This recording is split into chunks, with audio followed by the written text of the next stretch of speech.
We're here with Katie Hamilton, Algoma Thunderbirds women's basketball coach. How are you today, Katie? I'm doing well, Jay. How are you? Good, good. You enjoying your, summer, as we call it? Yeah. Well, I had an unfortunate fireplace fall on my foot earlier, about 2 weeks ago, so I wasn't enjoying it, but I'm in recovery mode now. We're okay. So you still got a few months before the season starts. Yeah, I'm not suiting up in September, so I think I'm okay. You're over that. You're over that. Hey, I got a year of eligibility left. I tell them I'm going to use it.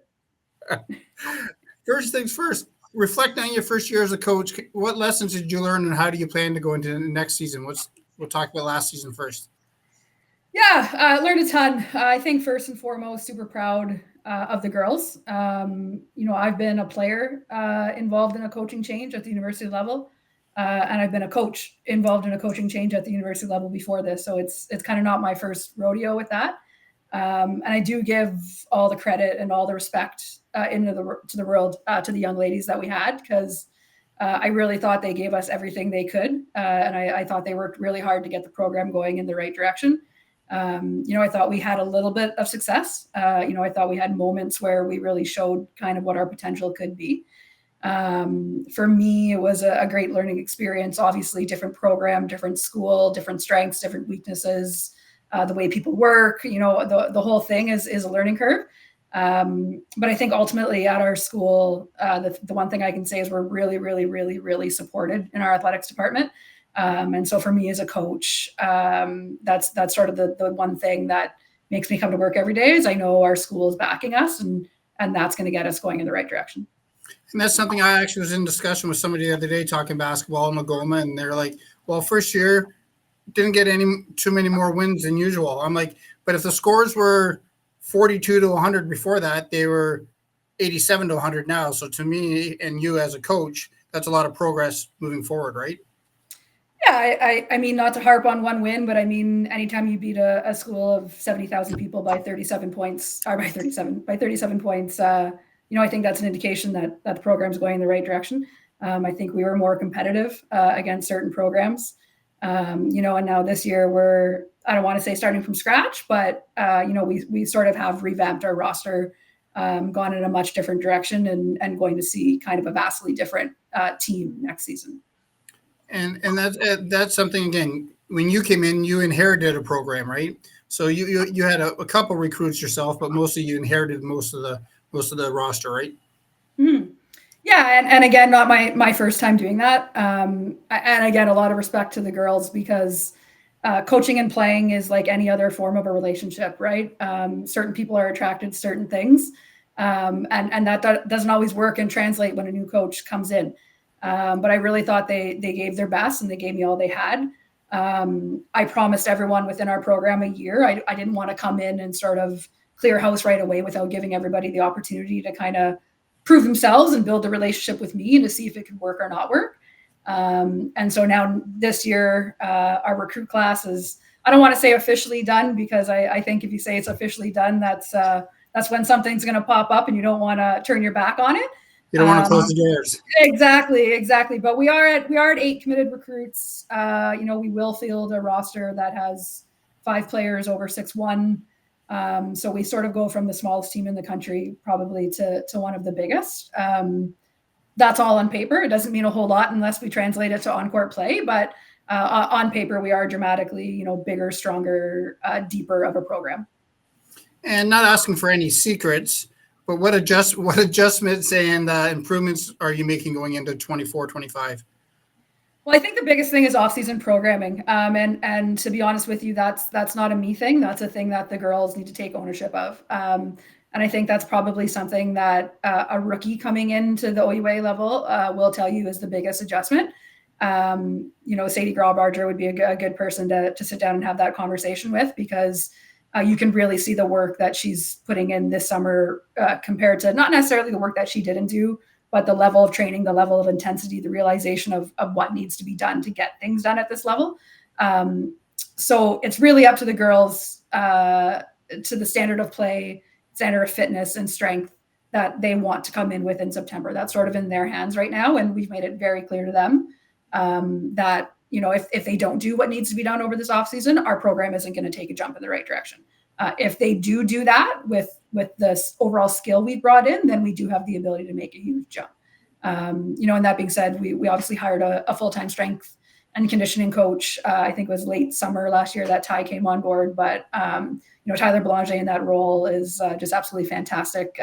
For me, it's kind of a special experience. Him and I go way back to our Sioux Minor baseball days. We've known each other since we were little kids. So I can't say enough about the job he's doing. So if our athletes do the plan that he's laid out and spend time in the gym, we'll be okay. And you mentioned, like you say about Sadie, is there's a big gap between jumping from high school to OUA basketball, isn't there? Yeah, I could go on for kind of the landscape of basketball, women's basketball in particular in Ontario. But ultimately the rungs of the ladder sort of right now, go high school, club, dual prep, dual OSBA, post-secondary. And all in relative terms of how each of those programs are run and executed and what it involves.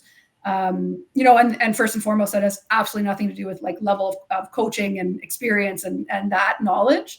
Unfortunately, Phil Jackson can't fill a talent-based gap, right? If he's coaching that team. And so to jump from that high school level and jump those 4, 5, 6 rungs to play at the university level, like you said, it is a pretty large jump to make. Now, somebody from above blessed us with 5 years of eligibility at the post-secondary level. And they blessed us with that because it does take time to realize what you have to do to get things done. And so after that first year is when I find, athletes kind of learn the ropes and the lay of the land. And how do you integrate the new recruits with the veterans? Like, how do you integrate that as a coaching staff? I know that the athletes do it themselves, but how do you do it as a coaching staff? Yeah, that's a great question that I'm still mapping out the framework of now that we have the 8 in place.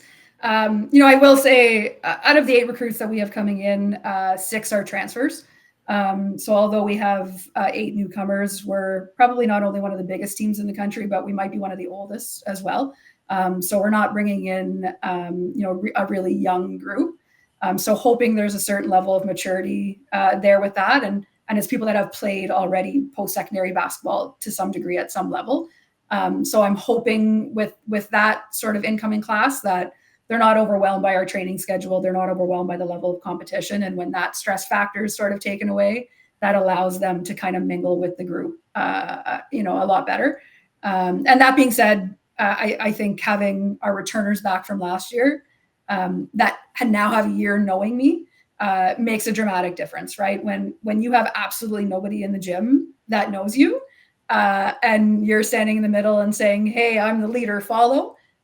It's tough. It's tough for them and it's tough for the coach. So I'd like to think that I have pretty good relationships with the players that are coming back, and we have a sense of who and what we are, and non-negotiables, negotiables, and standards. So them being able now to translate that to the new players is super important. Are you allowed or willing to name some of the veterans coming back? Yeah. So, we have Kayla Fong, who I think will have a great year. She's going into her senior season. I've said it before. I think she's one of the most skilled guards in our league. We've talked a lot, her and I. It's no secret if she gets to a point over the off season where she develops a really consistent perimeter shot where it's just a catch and shoot. I really think she's a 15, 16, 17 point a game player in our league. I think some people gap her right now and use that lack of a shooting percentage to sort of offset her quickness. But I think with the work she's putting in, if she can establish that, the ceiling is extremely high for her.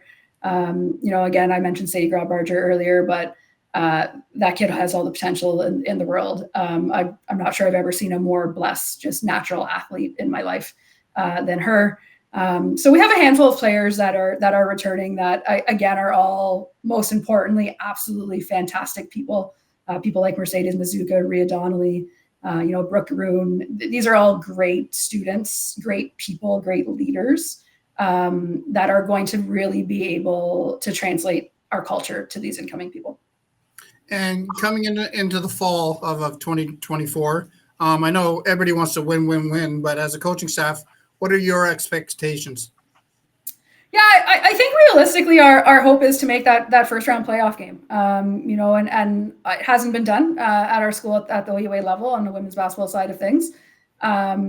Is it a stretch? I don't know. We'll have to see. I haven't been in a gym with all these 14 players yet, so I can't give you the real clear picture. But like I said, from what's on paper, I think we have a realistic chance to make a push at that. We're going to have to upset some people. We're going to have to win some must-win games, but I think ultimately that's a realistic end goal for us is hopefully find a way to get into that first round of playoffs. And something when people who follow sports, we all hear the NCAA transfer portal, And again, we could talk for hours on this one, but when an athlete's transferring into your program, what does that look like? Yeah, I think people first. It is for me a sense of what your realistic end goals are. If our academic pathways align with what you want as your end goal. For us, it was actually a really good recruiting year that a lot of the transfers that showed interest, our academic programming aligned with things. So that was huge for us. References, previous coaches, me getting to know them. But I think the most important thing is people first, and then really ultimately your level of play as a player. I coached under a gentleman. I think I've said this before on the show, but a gentleman named Mike Connolly that I coached with at Holland College. And I used to ask him a ton of questions and pick his brain because he had a lot of success at the post-secondary level. And his repeated answer to me over the 20 years that I've known him has always been, Katie, at the end of the day, the best players win. And we can talk about intangibles and all those things, and they matter. Yes, they matter. But at the end of the day, 99.9% of the time, the team with the best players is going to win that game. So we did a lot of work in trying to fill some of the gaps that we had. Like I said, size probably being first and foremost. And I think we found some players that fill those gaps. Can you talk about 2 or 3 of the recruits coming in and who they are and where they're coming from? Yeah, I've been so busy with it that I might draw a total blank here, but I don't mean to do that. Top of my head, Nadia Singh, I think will be a huge factor for us. She's a Langara College transfer, 6'1", long, athletic, had a really good career at Langara, has a really natural touch with the ball, really gifted shot blocker. We have herself, Shelby Austin, is our first Michigan JUCO transfer. Again, 6'1", big, strong body, fantastic young woman. Really think that she can end up having a good OUA career. As sort of a backup one spot, we have Bernadette Moranin, who I've had the talk to of wherever, Kayla Fong goes over the next 12 months, follow her, to sort of get the lay of the land. I think she's ready to kind of back her up this year and then hopefully transition into a larger role when Fong graduates off. So what a luxury to be able to kind of study under a talent like that. So it gives us a little bit more depth at that position as well, which I think is really important to us. Annabelle Lefebvre is a CJUP transfer for us. Strong young woman. Again, 6'1", really athletic. Offensive skills need to come around a little bit, but when we're talking about that toughness, that rebounding, that size, she really brings us kind of those intangibles. So the list goes on. Like I said, there's 8 that are locked in. I think we're announcing our 8th one, I think this week. So that won't get released just yet, but it's a strong group. But as I've said to them, it's only strong on paper. It's up to them to prove my words right. If not, it's just another signing. And being a Sault Ste. Marie native, what would it be like to get the first win in the basketball program, like you say, for the women's, or first playoff win? What would it mean to you? Yeah, it'd be huge. I grew up in this gym. I grew up in this program. My father was an assistant coach here in their OCAA days when they lost in the OCAA semi-year final championship game. And Ed Green, my assistant, who was my high school coach, was the head coach here. I was in every, Guy Vitry camp known to mankind. Ryan and I go back all those ways. And his father played a huge role in my life and my development. So for me, it's just to be here in general, just outside of the success factor is near and dear to my heart and something that I take very seriously. But to be able to get it to that level and take those next steps would it would be a blessing, that's for sure. And you, like you said, your roster's more or less there. But if that one recruit, that if that door's still open, what do you say to them when you're recruiting them to bring them to Sault Ste. Marie? Yeah, I think I'm honest. I don't paint a picture that we're not. I've had a couple of people ask me, like what the nightlife is like, and like what clubs there are, and what the social scene is. And I'm honest in saying, if that's your first sort of worry and concern and question, that this isn't the spot for you to be. Yeah. If you want to go four-wheeling on a Saturday in the fall, there's some great spots. But so I paint a clear picture in what our campus is, what our city is. What our environment is. If you're looking for that big class size feel and that metropolitan, that's not us. That's not who we are. But if you're, walking down the grocery store and people see you and recognize you, they're going to pick you up and drive you to the grocery store. If you want a professor that knows you by name, if you want a small environment, then this is a spot for you. So for some people it's great, and for some people it makes total sense. And for others, it doesn't. And I think, again, that's totally okay. It's like any other level of attraction. Some people are super attracted to what we're selling here, and some people aren't. I think it's just important that as a student, athlete, and parent, you're aware of what you want, and then pursue accordingly. And one thing I've talked to, like, say, U.S. coaches and recruiters, OUA coaches, this statement, is it true when it comes to when females come to OUA, it's school first, then sports, and men it's sports, then school? Do you think that's true? Yeah, I think so. I think in general, and in my experience, and I've been doing this, I think I'm going into my 17th year of coaching post-secondary basketball next year, which I have gray hairs here on the side that weren't here when I first started. You're only 30, right? Yeah, 30. I just experienced my second 30th birthday in January. It was good. Yeah, in my 17 years, I think consistently, for the most part, it's been a strong group of female students. I think ultimately we need to be realistic in the selling of playing professional basketball and making a career out of it. It's never something that I talk about right off the bat with an athlete. If when they're entering their, fourth, fifth year, and something like that becomes a little bit of a realistic thing, then we might have that conversation. But the conversations that I want to have is, what are you taking at your postgraduate level? What profession are you pursuing? What co-op experience can we get you in? What internship can we have? I coached overseas. I coached professionally for a year or two in Australia. I know the landscape of that, and I know the small percentage of people that end up doing that for the entirety of their career, and it's very slim. So I think for the most part, female student athletes realize that they're here to get an education. And for the large part of our demographic, they're here to get an undergrad education to pursue further steps, whether that be a master's or a doctorate degree. So we're going to get a little bit away from Algoma for a couple questions. What impact does Caitlin Clark have on women's basketball and the exposure right now? You being the female coach. Yeah, this is the conversation everyone's having these days. Yeah, I could talk about this for a long time. Number one, hater, lover, somewhere in the middle. She's really changed the landscape of women's basketball for the better. The attention is on us. All eyes are on us. There are fans that weren't fans before. It's on TV screens. It's on streams. And it's largely because of how she carried herself through her college days. So I commend her on that level. And I commend really that whole class. I think there's a whole class of NCAA players that came out there that from a marketable standpoint, from a playing standpoint, maturation standpoint, really, really, really strongly affected the women's game in a good way. Her as a player, Greener and I just had this conversation actually at 6:30 a.m. in a workout the other day. But I think, in my opinion, I don't know if she's a true one, like a true point guard.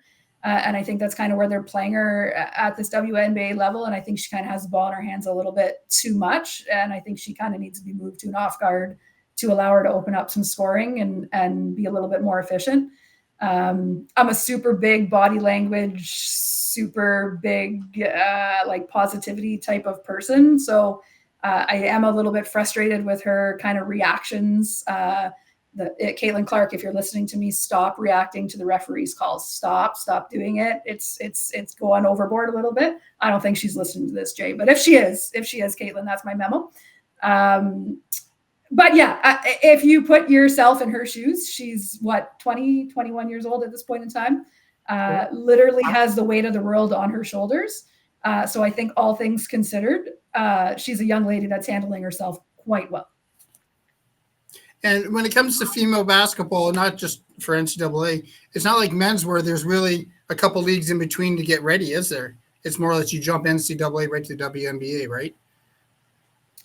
Yeah, I mean, I think the good, yeah, in North American, I think the good part for a player like her versus, like a Diana Taurasi or a Sue Bird 20 years ago, her body will last a lot longer because she's not going to have to go overseas in the quote unquote off season from the WNBA, right? She's going to be able to use and leverage her marketing, her brand, and be financially secure. Whereas those women back in the day were playing 12 months of the year, high level basketball and not ever getting that break, which I think really took a toll on their bodies. So I think it's what we're seeing a shift in is now these women that are playing in the WNBA, some, not all, but being able to make it an actual career just by staying in North America and playing in it, which is healthy. It's a healthy sign.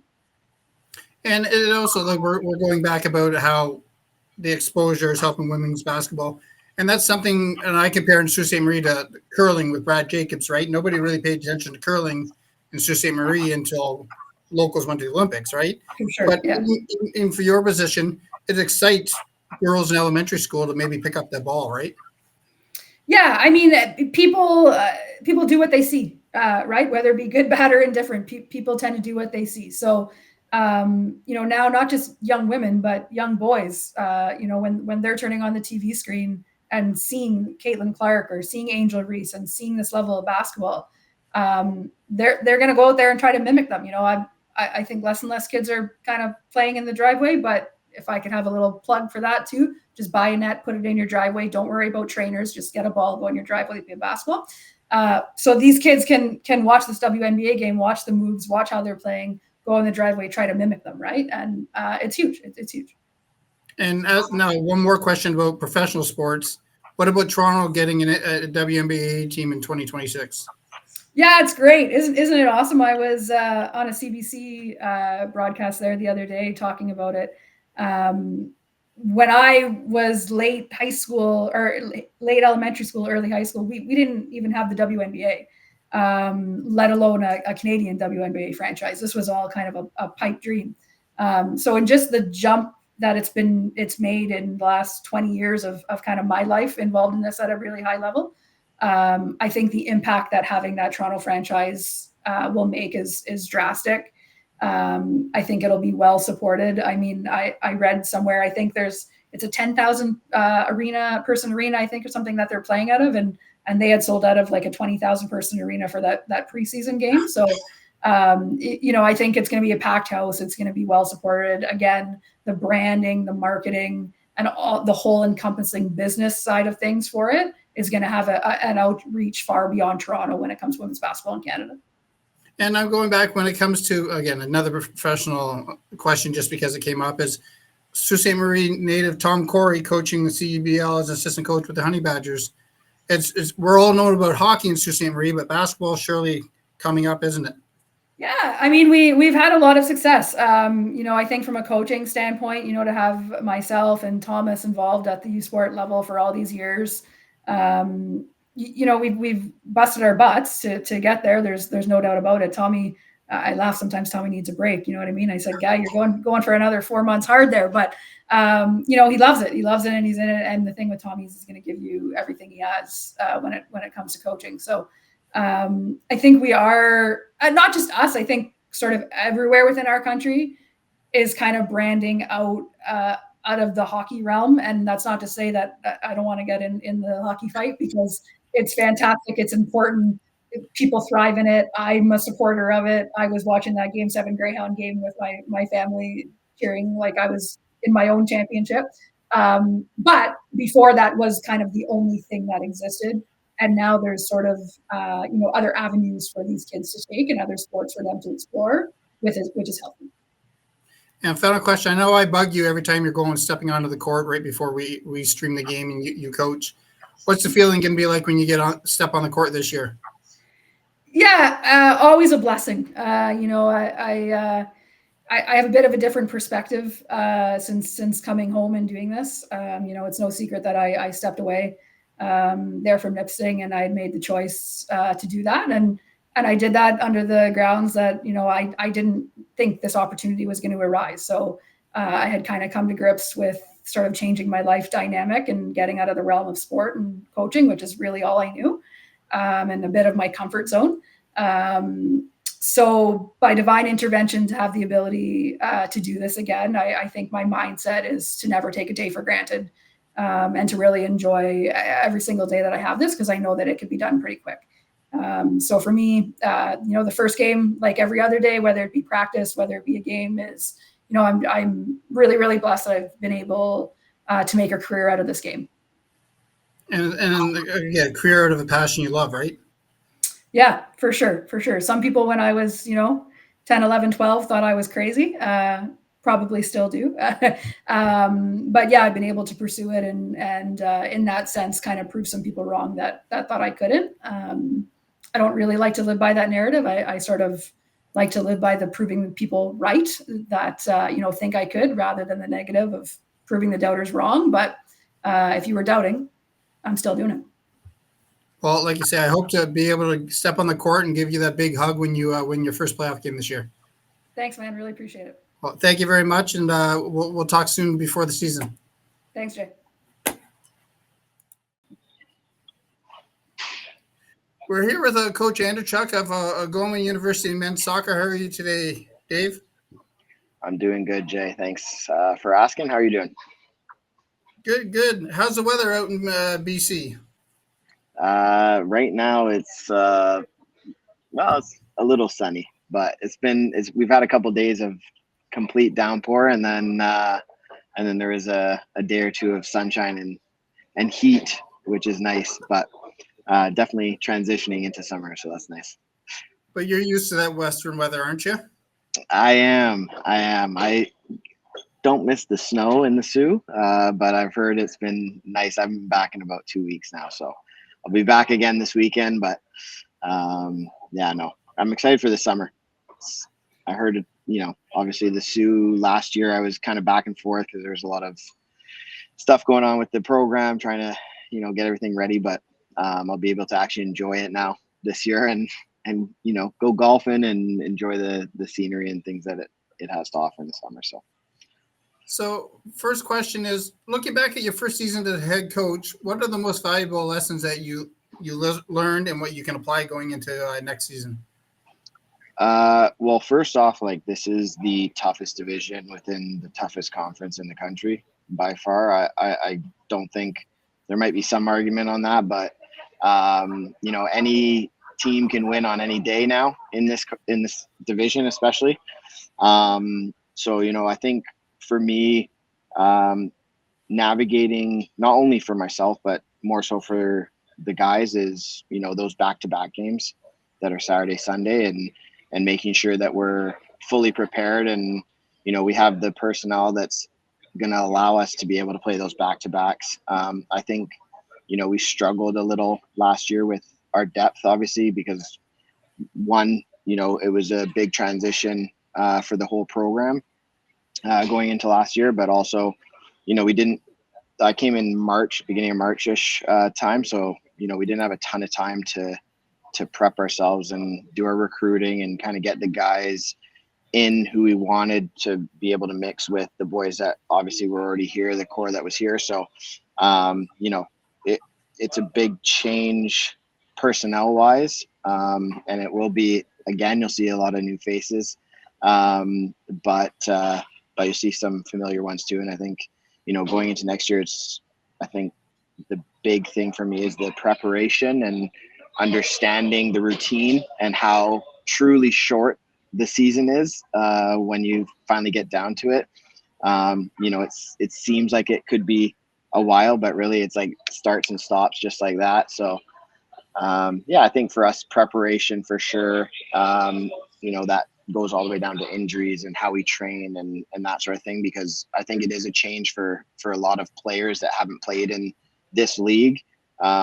And, you know, it is quite a change, you know, compared to what they're used to, probably playing one game a week. And, you know, you get the right time off to recover and all those things. And it's obviously now you're adding the student part of university courses and things like that. And for a lot of them living away from home for the first time. So, you know, I think it's more the off-field stuff. I think that, you know, we have things planned obviously for on the field and that sort of thing. And I'm sure you'll ask me about that a little bit, but yeah, I think a lot of the off-field stuff, I learned a lot from that. Now, something coming in, like say the whole roster, like you said, your whole roster wasn't yours. Some left over from the previous coaching staff. Is that harder to do? Like you say, when you're trying to incorporate some of your players compared to some of the ones that were already there? I mean, there is a lot of good players here. I just think, you know, you mix that with some guys that were inexperienced, let's say, at this level, you know, and then you add some frustration. You add obviously the fact that, you know, the scores weren't very flattering for Algoma, but I think incorporating, you know, being able to bring in guys that I have gone out and recruited myself and guys that I've trusted from before, that I may have coached them before, you know, especially guys like Luke and Pete, you know, those type of guys that I've seen before and know what they bring. I think that's a big part of being able to integrate, you know, new with old. You know, I think, you know, I'll put it on the entire staff and players because I think, you know, you look at guys like Josh Bonduk, you know, Hiroki, these guys, you were able to kind of see who they were this year. I'm not saying that they weren't able to show that last, you know, years previous to me, but I think, you know, the more complete picture you are able to bring those guys that have been at Algoma before, you start to actually see, you know, there's some very good players here, even though the results didn't, you know, flatter them by any means. But, you know, I think we're going to have obviously a core that's still here from, I'll say, old Algoma. But, you know, it feels like, the best way to put this, I guess, is like, it feels like, you know, my team now, because I've had a year with them and we've been able to recruit well this off season, and, you know, during obviously the recruitment window and stuff that we've had for leading up to this next season. And, you know, I'm excited about it. I know the boys are excited about it. I feel very confident going into this year. I feel like we've been able to kind of get our, you know, philosophy and our implementing certain standards and things like that into the program now. And I think now it's like, okay, now it goes down to the, you know, nitty gritty details and taking us from a team that just competes, you know, gets a couple points here and there every year to, okay, now you got to start worrying about us, you know, knocking your program out of playoffs. That was the goal for year two anyway. You know, the first year was obviously, if we go back and look at our first time we spoke, that was kind of the first convo is like, yeah, we're going to push for playoffs, but really it's, can we be a competitive team that's within a, you know, goal, 2 goals type of deal? And for the most part, most of our games were like that. And I think we got unlucky, to be honest. You know, we've talked to a couple, we being staff and players, you know, we've talked to a couple personnel from other schools and stuff. And they, you know, I hope they weren't just buttering me, but they were like, we thought you guys could have been in the playoffs. You know, we have a late 94th minute penalty against us, steals 2 points from us, you know, and playing McMaster after battling with York with 10 men, you know, we were up 2-1, 20 minutes left in the game. They scored 2 goals. They haven't played in 10 days. They got fresh legs. They got guys coming off the bench, and, you know, we didn't have that depth necessarily. So obviously, you know, you take some of those points back, you know, in the sense of it, it's we're in the mix. So I think this year, you know, it is kind of what I said coming in, which was, hey, we're going to compete, you know, close the gap down. And then, year 2, year 3, we're trying to be a playoff team, right? So I think that we're on track for that. And I know people will be surprised, but I don't think people should be for where we're going for this year. And that's exactly it. Like I say, I just got off sitting with Katie Hamilton, the women's coach at Algoma for basketball. And I said to her the same thing. Somebody said to me the other day about the basketball program is, well, they come in and she didn't, when it comes to the record, didn't do much better than the years past. But like you said, it would have been before 100 to 42, and last year was 100 to 87. So as a coach, yeah, you want the wins, but that's progress in the program alone, right? Yeah, I think in terms of, you bring up Katie, for example. I think with her too, it's about getting, for all of us, that especially me and her, because we're sort of the newer coaches at Algoma, is I think it was really setting a foundation, a baseline, and a culture that we wanted for our programs.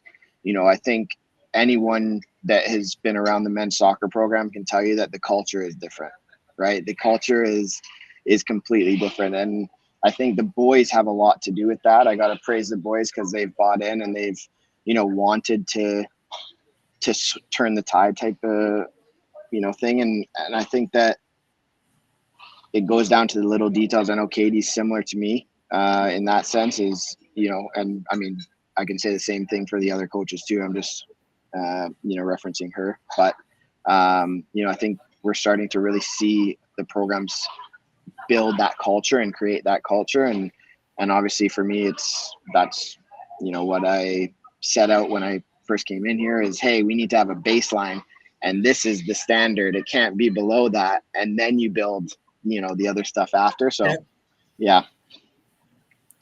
Now, how do you integrate the new recruits or transfers into the team cultures and the philosophy that you're trying to put out there? So I think kind of the easiest way to say it is we've looked for characters that'll fit that. So, yes, we're looking for the best players and players that are going to help propel us to that next level, but we're also looking for the right characters. You're always going to have, to convince somebody in that this is the right way to go about, philosophy and culture and those sort of things. But I think if you recruit people who are already in that mindset with you, it's a lot easier to then mold that team together and integrate them with guys that are already here because they're in that same mindset already, right? So I think that's a big thing for us was we went for character as well as the skill. I think there was a lot of good players. I mean, we saw a huge increase in players, reaching out to Algoma and having those conversations with, me and the staff and things like that. But I think, there were some very good players that we just said, hey, appreciate the interest, but we're going to go a different direction. And I think a lot of that too had to, there was great character guys that also, we turned away just because you can only have so many guys on a roster. And if we fill those needs, we fill those needs. But there were some that, seemed like great guys that just didn't quite fit our culture and our character that we're going for. So, I think that's a big thing that will be easier to integrate the guys. And, I think everyone's kind of on the same page. I don't really sugarcoat a lot. I'm pretty blunt with how I speak. So the recruits are getting the same thing I tell the boys that are already here. And, there were some that didn't want to be a part of the, uphill climb that we're going to have. They wanted to go right to a winner, or they wanted to go somewhere where they're for sure going to play guaranteed minutes and things like that. And that's just not how we are. You're going to show up, you're going to work your butt off, and the best players are going to play. I don't care if you're first year or fifth year. It doesn't matter to me. Right. So. Yeah. And your veterans will also create that atmosphere for the recruits and the transfers, right? Oh, 100%. Like we have a great leadership group anyway. I mean, we obviously are still a younger team technically, but especially going into next year, but we do have some of those guys that are at that 20, 21, age group that, have some experience under their belt now, third year, fourth year type And, you know, it will help a lot going into the season, especially with such a, I say still brand new team, brand new program in that sense, because it is a different, obviously, you know, we've implemented a different culture, like I said, different direction. So I think for us, with the boys that we have that are in that leadership group, I think they just want to win. They just want to win. It's a family first, but they want to win. So, you know, I think that next year will be very, very difficult for me. It's a great, you know, sort of position to be in, but it's also now what all the top, you know, programs have to deal with year in and year out, which is you got 3 positions in the midfield, let's say, and you got 6 guys that could all start, right? Yep. So what do you do, right? So that's, I think, where, you know, the best player is going to play, comes into play. So yeah, I think everyone for now, and that's part of my job, I guess, is to keep everyone bought into that of like, hey, you are going to get your opportunity, right? But when you get your opportunity, you have to take it, because there's guys that are waiting for it, right? So I think, you know, you'll see a very hardworking, you know, relentless team that will put their bodies on the line. And if, you know, they can't go anymore, they've given everything, the next guy up, right? And I think that they'll be just as happy to see that guy succeed as themselves. Obviously, everyone wants 90 minutes, right? That's normal in sports. Everyone wants to play every single minute, but I think you'll see a pretty unified team this year. And it's something that I asked Katie also. How big is the transition from high school to OUA sports for your players? Depends on the player. You know, some people are maybe in that upper echelon of player in high school, but not necessarily the best player, that come to youth sports and just thrive. You know, I think there's 2 or 3 players that we're bringing in where I'm going, I just know they're going to shock me. Like, I just know that they're going to shock me. They're going to be good players to begin with, but I know that, you know, 1 or 2 of them is just going to come in and just shock me and be way better than I thought. And there might be somebody who comes in then and, you know, they were the big dog in high school and they have to, you know, sort of settle in a bit more. And a lot of things come into play with that. Some, you know, that haven't traveled a lot, haven't been away from family.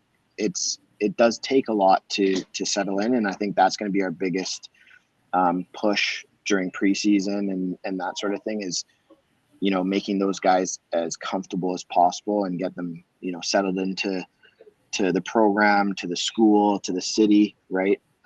So that's kind of going to be our focus during preseason, of course, is getting those guys settled as much as possible. But it is a change. Obviously, it's a lot more physical, a lot faster.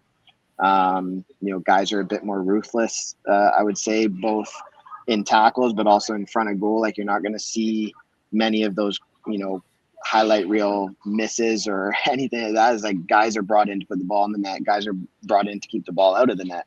You know, I think, you know, it is a big change for a lot of guys, but I guess that's kind of where preseason comes into. And, you know, I'm setting something up for us for preseason that will hopefully get all of that out instantly.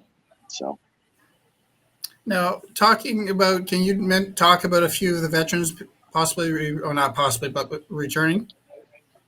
Yeah. So, you know, we got Lucas Burkowski, who was here before, Luke Bonduk, you know, some Algoma boys, Ethan Mendez, Bert's back as well, Alexander Burt.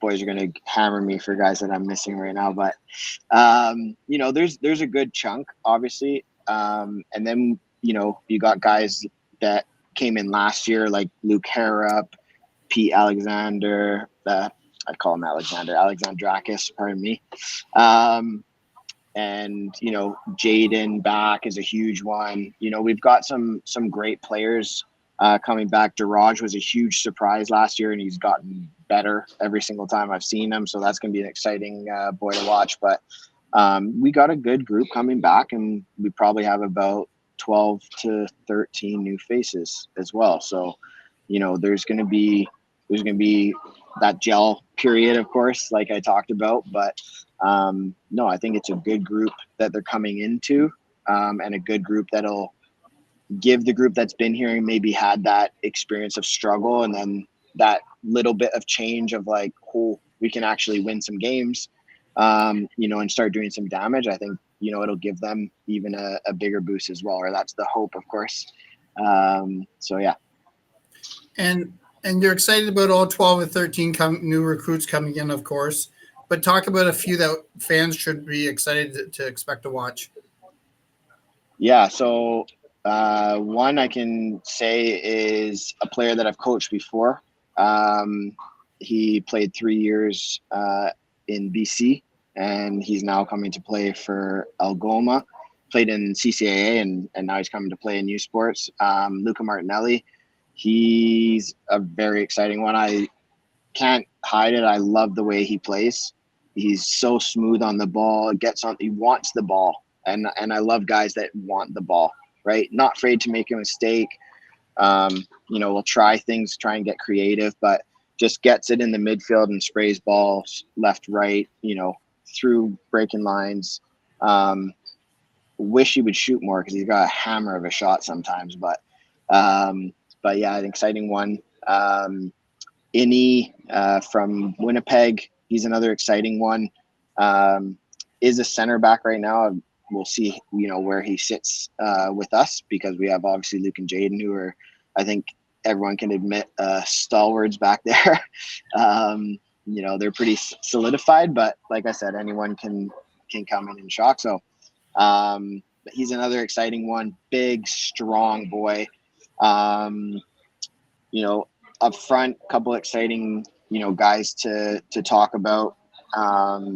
Samuel Balbalola, also from Winnipeg, fast, dangerous, hungry, works his butt off. Can put the ball in the net too, which, for us last year, we were great cutting down 51 goals against from the previous year before I got here. But, we had the same goals for as the year before. So that was a big one for us, was, getting forward and getting on the attack. And then another one too is Thomas Woodward. We're obviously hoping that he doesn't sign elsewhere in Europe, because he was on trial with the club, but should be coming to us still. So that's exciting. Obviously, U19s and whatnot, but it's a start. Guys obviously want that dream of going over there and playing and chasing the dream, as they say. But yeah, we've got a couple exciting guys too. Chris, a local boy, he's been playing with Sioux United. So he's an exciting one that just kind of has the UK experience from going over there and playing too. So it kind of adds a different dynamic. I find boys that have been able to go and experience a different style and different level as well is a big thing. But yeah, he's an exciting one too. Big, strong boy, quick. He's someone I'm excited about as well. I mean, they all are really. You have some boys that they might take a while to get going, that I'm excited about, because I know I can see the little attributes. Is why we brought them here. Is you just give them a bit and slowly kind of work them in, and year 2, 3, 4 they could be monsters. So yeah, we're excited. We kind of got a bit of both, but definitely some boys that we're excited. I was just talking to a couple of the guys today. they're buzzing for it already. So, and with the coaching staff, and it's again, biggest thing as players, they want is the W, right? They don't see the progression of, like, say, 51 less goals, and that. Yeah. Sometimes during games, again, watching the games, by about the 75th minute, you saw the shoulders drop and just deflate a little bit. As the coaching staff, how do you handle those pressure situations and maintain a positive mindset for them? Yeah, I think obviously from staff point, I'll just tell you now as well, because we're on the topic, but obviously myself has returned. Steve is back as well, which we're excited about. And then we brought on Maxime Koval, played pro in Norway, Germany, played for Atleti Ottawa in the CPL in the inaugural season there, was over there. But he's somebody who we brought in, we thought he could kind of bring a different aspect for us. He was also a guy that scored a lot of goals in his career. So, we're hoping that he can kind of give some tips and tricks to some of the forward playing boys. Connor obviously is not with us anymore, but he was fantastic last year for us, and gave us what we needed last year. Going to live the dream in BC and a new adventure for him. So we're happy for him. But I think for us as a staff, just that positive outlook, that encouragement. I think a big thing you saw last year was the boys, when they were exhausted. We're playing back to backs. It's the same starting 11 or fairly similar. And then you kind of hit that point in that second game where it's like you're tied or you're maybe down one and you're having to push, and you're running on fumes essentially. And we had a couple boys on the bench. I won't say that, but I won't say we didn't, but it was in certain situations. Do they have that experience and that calmness to go in there and be able to settle in a 75th minute, close game like that? So that's obviously something that will be different this year, because I think that we will have plenty of depth, for moments like that. And I think also, there's different things that kind of play into it. I mean, the character, and pardon for the noise here, by the way, the character and just the mindset that we put them in before is a big deal as well, right? That kind of prep conversation we were having earlier is part of this. But I think that the boys, knowing that they can give everything and we can have a very capable person come in and really give us something similar is a big deal. I just think that numbers wise as well, last year, some weekends we only had 18 we could dress, so injuries and different things like that. This year we're going to hold, a little bit bigger roster. And like I said, that depth will come into play for sure. And it's something as a coach, again, we talk off camera quite a bit. And it's something when we talked before you started the season last year's coming from the West to Ontario. But as a coach yourself, does it change a little bit compared to the teams in Southern Ontario's coaching when they, like you said, they play tomorrow on Wednesday, and then they don't play until 10 days later, where you're playing back to back? Do you have to change your coaching style compared to some of the coaches down south? Well, definitely personnel. Yeah, like personnel is a big one too. But yeah, last year it was difficult because you got a bunch of tired legs against a fresh team, right? And you go, okay, maybe we need to sit back a little bit more and just hit on counterattacks so that, we can conserve our energy. And then when we're ready to go, we really go, It was difficult last year. I don't think we're going to be in the same situation this year. There will be moments, no doubt. I'm sure there will be moments, there always is. I think in terms of the schedule and stuff, it's a lot, coaches, technical directors, athletic directors, they were all kind of, I don't know exactly, how the whole process worked and, the ins and outs of it, because I'm not in those meetings, but I think everyone kind of brought that forward of like, hey, that's not giving the most competitive environment for each game. And, from the prelim roster that was sent out, it looks like they've, kind of helped with that. There are some double headers, but there also is some, especially for us, it's difficult because we travel, right? We travel a lot more than the other team. So there's, some Friday, Sundays to kind of give us that day, to make it, competitive, right? As a league, you want it to be as competitive as possible. Every single game, anyone can win. right? You're going to have those successful programs that have been doing it, year in and year out. But that's the greatest part of this is that, and university sport, honestly, is that, a program can change and it can start to challenge against those guys that have been there for, however many years. I remember, watching York when I was a kid at nationals every year, so they've been doing that a long time. They've been a, top team for a long time, and I think it's, yes, I'm biased obviously with Algoma, but it is cool to see that in any sports league is a team, kind of build its way to be competitive, with those types of programs and those types of teams. So I think, that's the coaching style and adapting to having to play back to back because, we're traveling so much as a northern team compared to a GTA team that might have to only drive an hour or whatever. It is a big difference. And you do put it into your game plan sometimes, but I think we're going to have I think we will be able to worry about that less because we're going to have, our system in place. We're going to have the way we prepare, way we recover. We had those things last year, but again, it's building that culture of making it it's just a routine at that point, right? A lot of these guys hadn't had that before. So that was a huge change for a lot of guys is the demand of what it actually takes to be a student athlete that will be competitive every single game, right? And I think that's been a huge change for a lot of guys, and hopefully coming into this year it'll be easier transition, I guess, when we have to do those back to back. So and you coming in just to your second year, but the thing what people don't realize in Sault Ste. Marie, everybody wants success when it comes to sports,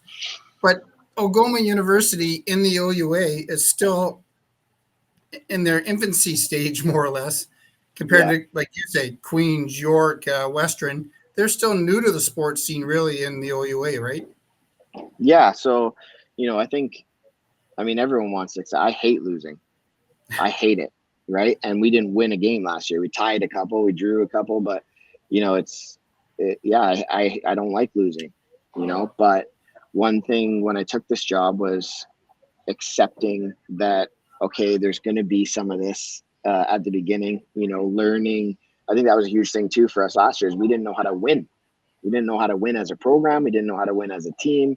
Individuals maybe didn't know how to win because they've been, 2 losing seasons type of thing. But I think what the big thing is moving forward is,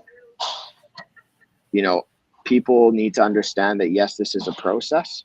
It's not going to be just snap your fingers, you have a great program. Now, obviously, that's my hope is to narrow the gap in terms of how long it takes for it to become a winning program or a successful program. But I think for us this year, it's about putting in consistent performances that are worthy of being a team that is, in the talks of, okay, well, we know, I want to be the team and the program that everyone goes when they're looking at, who's going to be in playoffs type of thing. And okay, how many points we need to get in and that sort of thing, that we're not even in the conversation.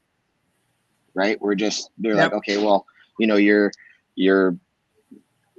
other teams and programs and stuff like that. But Algoma, they're obviously in. Like, that's what I want this program to get to and the reputation I want it to get to. But yeah, it might take a couple of years, of course, to be a consistent playoff contender every single year. But I think for us next year, like I said, it's about building that consistency. And, there's a little bit of, I guess, want in terms of my staff, the players, that were like, yeah, we want to be the first team in Algoma to ever make the playoffs in that sense, right? And in the OUA era and things like that. So obviously, we've had a great successful program in wrestling.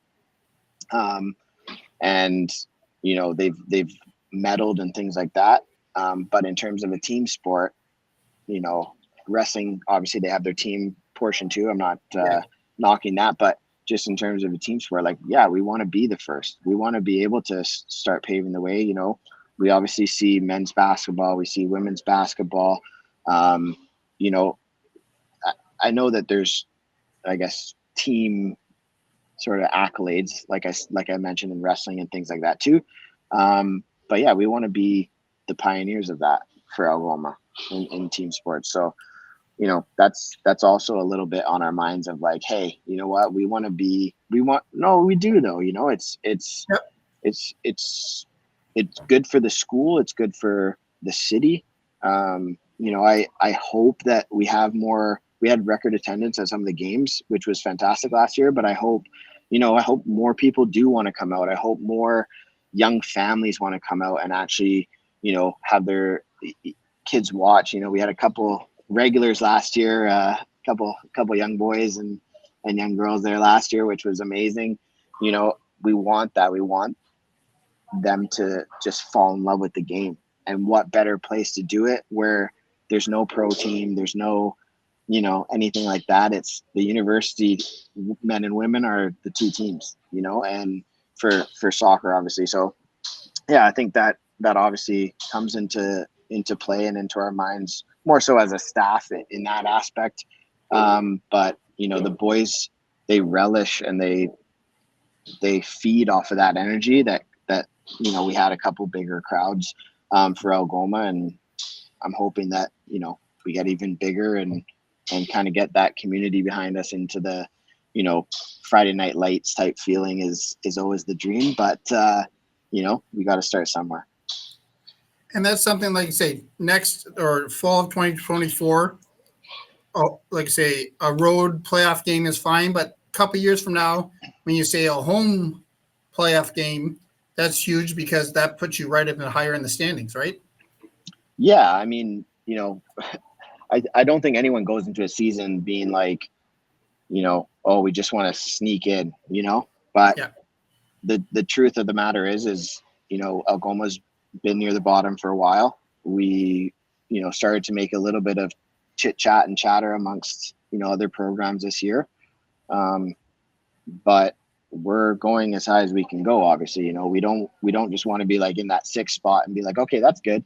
You know, we're gonna keep pushing ourselves and keep trying to you know, propel this program into uncharted territory, honestly, but exciting territory. So yeah, I think for us, it's, you know, first is obviously being a competitive team every single game, which I think we demonstrated for the most part last year. And then it's about pushing, hey, let's go into that, you know, last week or 2 weeks where it's like, hey, boys, we got a shot here, or hey, we're already in, you know, let's prep ourselves for playoffs and really hammer down, you know, some of our games. So I think kind of for us this year, it's, yeah, that's our main focus, but that doesn't just stop there. You know, we want to push as high as we can go. So yeah. And you have a few players playing in League One here in Ontario right now. What does that mean for their development coming to Sault Ste. Marie in the fall of 2024 with playing in that league? Yeah, I mean, and explain what League One is too, if you don't mind. Yeah, so League One is essentially, you know, a semi-pro type of league, I guess you could call it. I don't know the technical terms in that sense. Still, I'm in Canada. I'm still kind of learning that, you know, the wording for everything. But yeah, it's essentially a place where you're going to have a ton of university players, a ton of ex-professional players.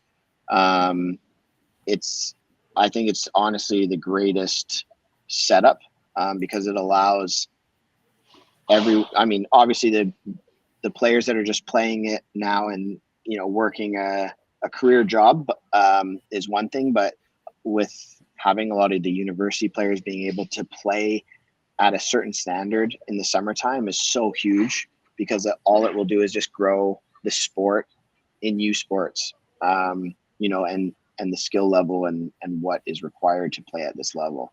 You know, there's thousands of kids that would love to play at this level that don't get the opportunity, you know, and so why not continue to push the folder? And then, you know, you start seeing it flood throughout all of Canada. Then this, you know, it's not the same CCAA schools every single time. It's, you know, all the way down to the youth. I think that's, anyone who actually, just loves this game for what it is, wants to see that in this country is, it trickled down from top all the way to bottom. It's amazing. We had MLS start it with our 3 teams.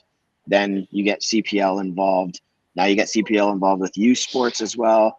The women's side is now picking that up with Project 8. And, I'm sure there'll be similar, drafts and things like that for Project 8. And, it's just exciting. For someone like myself who just loves this. I just love this game. It's given me so much. I think all of these little things are amazing. So for League One, for example, to be able to have that where they're not off for 4 months and, a lot of students work, for example, it still allows them to play at a very high level. For the boys that are there, we got 7 or 8. I say 8 because we do have one boy, obviously a local lad that didn't go to school last year, but he's also playing there. So we have eight guys from the Sioux that are playing, in Sudbury. And I think I would love to see more northern teams, for League One, because I think it will cover everything in Ontario. And obviously in terms of development, like I said, they're playing at that high level and they're playing together.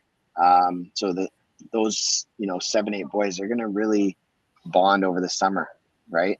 They're seeing each other all the time. Whereas, normally you get that 3-4 month window, whatever it is, where you don't see each other. You might text here and there, but it's different when you're around each other all the time. So you really get to see that hopefully translate onto the field with their, awareness and connection with each other. So yeah, I think I don't see any negative to it whatsoever. It's only positive. And obviously we have a bunch of boys that are also playing in League One that aren't in Sudbury. They're down at home in GTA or somewhere in BC, playing League One BC. So yeah, I think for us, it's amazing to have more and more players at that level, in the summertime, where you didn't see that at Algoma before, really. There was a couple players that dabbled in it or League One reserves type of thing. And now you're seeing more and more guys playing in it. And, pardon me, I think, it says a lot as well, because we have certain players, I'm not going to name it just yet because nothing has been posted and things like that. But we have some boys that are training with national teams or, one with the first team for a national team, which, I mean, that's, I don't know. You'd have to correct me if I'm wrong, but I don't think Algoma's ever seen that before. No, I don't think so. So, you're looking at that and you're going, okay, this is the standard that's rising that we're talking about, right?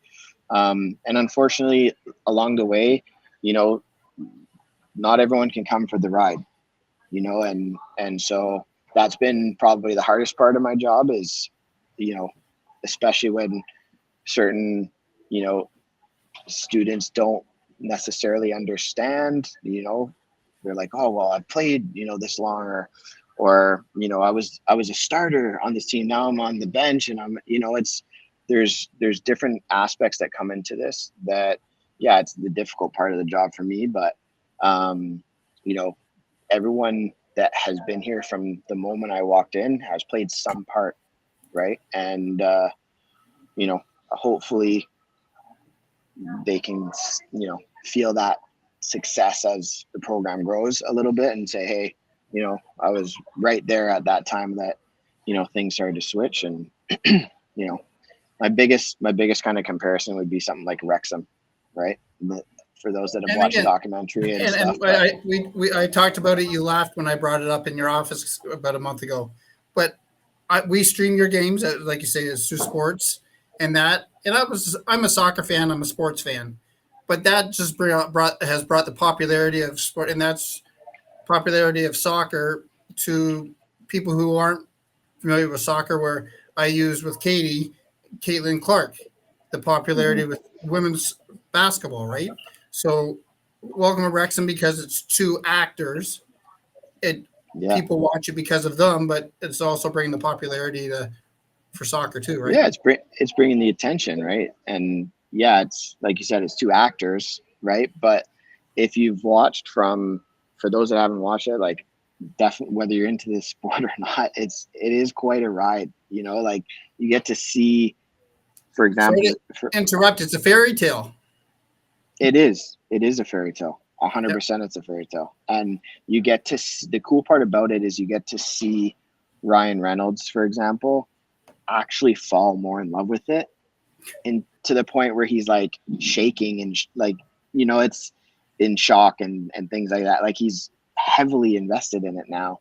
Not that he wasn't at the beginning, but it was kind of that, well, I'll see how this goes, so yeah, it's, And I go back. something. He's if you think of if you don't know, again, soccer people, whatever. But when we say Ryan Reynolds, you think of Deadpool, right? Mhm. And again, power of social media is he was filming the last Deadpool and they stopped production, so he watched the game on a 100-foot screen. Like, Yeah. it shows that his acting in Wrexham is almost equal now on the love, right? Oh, for sure. And I mean, obviously we won't be at that scale, in that sense, but I'm hoping it does flood similar in the Sioux, like I hope that people, whether you're in love with the sport or not, it's an event that you can come out. We're working on different things that we can bring to game days, and as that grows, maybe even training sessions where you can come watch a training session, for example. There's so many different avenues, but I definitely hope that we do have, more and more of the Sioux population come out and not only support the games, but enjoy them for what they are, the atmosphere. And, as we can add things, for game day experience, obviously we're trying to do everything we can with the resources we can use. But yeah, it's something that we're looking into. And like what was announced a couple of weeks ago, even just with regarding the scholarship for local athletes, right? Or is it local athletes or local soccer players? I forget now. Sorry. So the Sioux United one. Yep. Yeah, so that's a huge one for players here. Is a big incentive as well. So they're able to, try and find a post-secondary institution where they can go and play, and getting, a bursary from a local club for that accomplishment is a huge deal. That's a huge deal. So exciting for the city, exciting for the youth club, and exciting for the players, because now there's another incentive to put that extra bit of work in.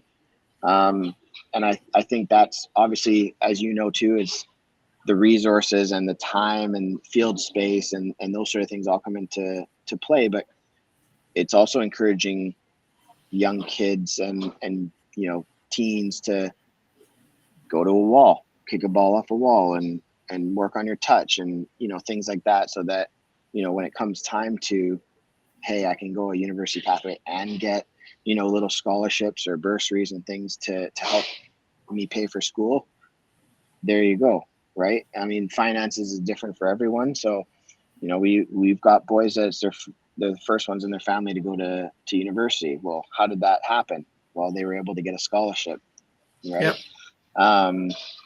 Otherwise it might have been difficult for them. So yeah, it's a big incentive, but I think what it's also doing is helping motivate, the younger generation to get more involved in the game. And that's positive. And the last question is, how important is the partnership between Sioux United and the Algoma soccer program? Oh, huge. They're doing a bunch of camps this summer that they posted about already. They're partnering with us and with our new assistant Maxime also has his company as well, that works on individual training and team training and things like that. So they've set up camps, which is going to be you're learning from professionals and from university athletes that are at this level. I mean, it's fantastic.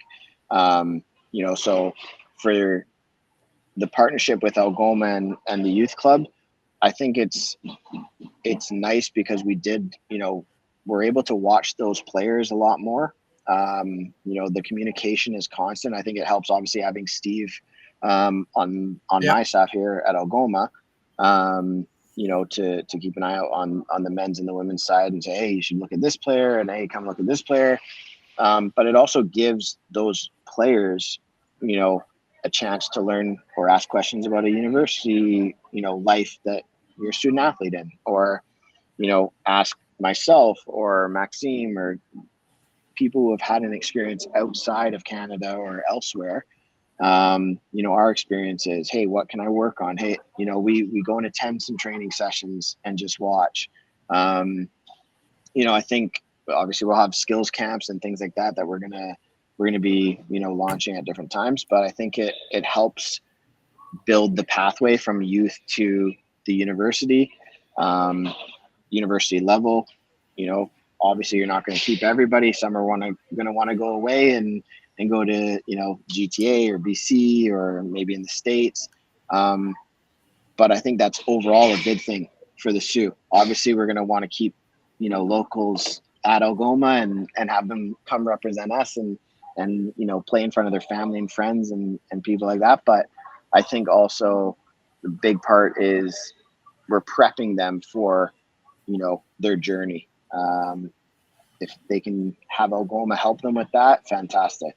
It's, it's all positive within the community. And that's one of the things that I really wanted to focus on with this program as well, is having that positive influence in the community. Obviously we're at beginning stages, but as we move on, I want it to be more. I want boys to go out to the games and have kids come up to them in the games and, be able to chat with them and hear from a friendly voice. So that's all obviously in the works / started already, but it's part of the pathway, and we're excited to continue to grow the partnership we have with them already, in whatever avenues that may lead to. So. And again, I know mine and your personality is the same. We would rather run the marathon right away, but you got to do the baby steps sometimes to get to run that marathon, right? For sure. There's certain things obviously that hold a bit more of a priority compared to others, and navigating that, because you want all of them to just happen right away. During season, obviously you can't be 100% focused on, programs outside, for connecting youth with the school and, doing different things like that. It's kind of layered, obviously, because you're in season, so you're having to focus on that. But I think moving forward, like we're in that point where we know what our priorities are. We know what can be done at certain parts of the year, and spoken about, and hopefully, we get everything kind of built onto a pathway that it's sustainable and runs itself. I think that's the biggest part, is we don't want to be, 2-3 years and then there's no direction, there's no progress, there's no, sustainability. So I think, like you said, it takes a little while to get everything rolling, but it's exciting time. Well, Dave, thank you for taking your time, for being out west and spending time, like say, with family, and taking time today to do this with us. And hopefully we can do it in the fall again. Yeah, absolutely. Anytime.